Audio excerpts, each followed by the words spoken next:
আসসালামু আলাইকুম দর্শক শ্রোতা, আজকের ভিডিওটা আপনারা দেখলে সত্যিই অবাক হবেন, কেননা ভিডিওর মধ্যে এমন কিছু নিয়ে আলোচনা করা হয়েছে যা সত্যিই অবাক করার মতোই।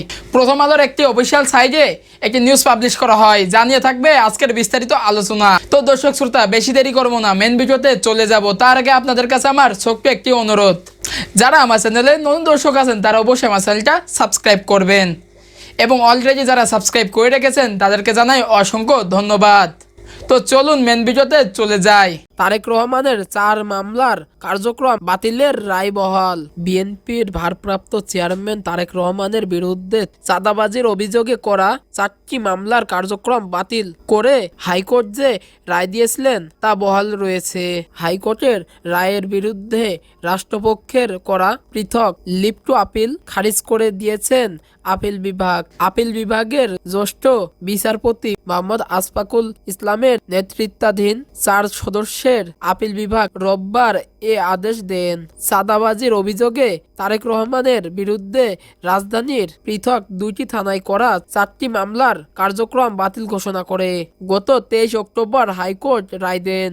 2007 সালে গুলশান থানায় 3টি এবং ধানমন্ডি থানায় 1টি মামলা সহ ওই 4 মামলার কার্যক্রম বাতিল চেয়ে তারেক রহমানের করা পৃথক আবেদনের উপর চূড়ান্ত শুনানি শেষে ওই রায় দেওয়া হয়। হাইকোর্টের ওই রায়ের বিরুদ্ধে রাষ্ট্রপক্ষ গত ডিসেম্বরের পৃথক লিভ টু আপিল করে। পৃথক লিভ টু আপিল গত 9 ডিসেম্বর আপিল বিভাগের চেম্বার আদালতে ওঠে।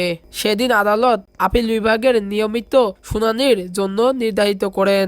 এর ধারাবাহিকতায় শুনানি হয়। আদালতের রাষ্ট্রপক্ষে শুনানি করেন অতিরিক্ত অ্যাটর্নি জেনারেল অনিকার হক। তারেক রহমানের পক্ষে শুনানি করেন জ্যেষ্ঠ আইনজীবী এম মাহবুব উদ্দিন খোকন। তারেক রহমানের পক্ষে জ্যেষ্ঠ আইনজীবী জয়নুল আবেদিন, এম বদরুদ্দোজা ও মোহাম্মদ রুহুল কুদ্দুস এবং আইনজীবী কায়সার কালাম উপস্থিত ছিলেন। পরে আইনজীবী কায়সার কালাম সাংবাদিকদের বলেন, চূড়ান্ত শুনানি শেষে হাইকোর্ট মামলাগুলো বাতিল করে রায় দিয়েছিলেন। এই বাতিলের বিরুদ্ধে রাষ্ট্রপক্ষ আপিল বিভাগে আবেদন করে।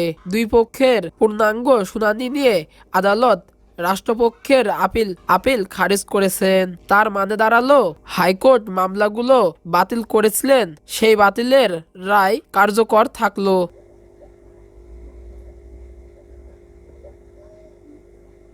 তো দর্শক শ্রোতা, আশা করছি সম্পূর্ণ ভিডিওটা মনোযোগ সহকারে দেখেছেন এবং ওখানে যা বলা হয়েছে তা নিশ্চয়ই বুঝতে পেরেছেন। ভিডিওটা নিয়ে যদি কোনো মতামত থাকে আপনাদের কমেন্ট বক্সে জানাতে পারেন। আজকের ভিডিও এ পর্যন্তই। পরবর্তী ভিডিও না আসা পর্যন্ত ভালো এবং সুস্থ থাকবেন। আল্লাহ হাফেজ।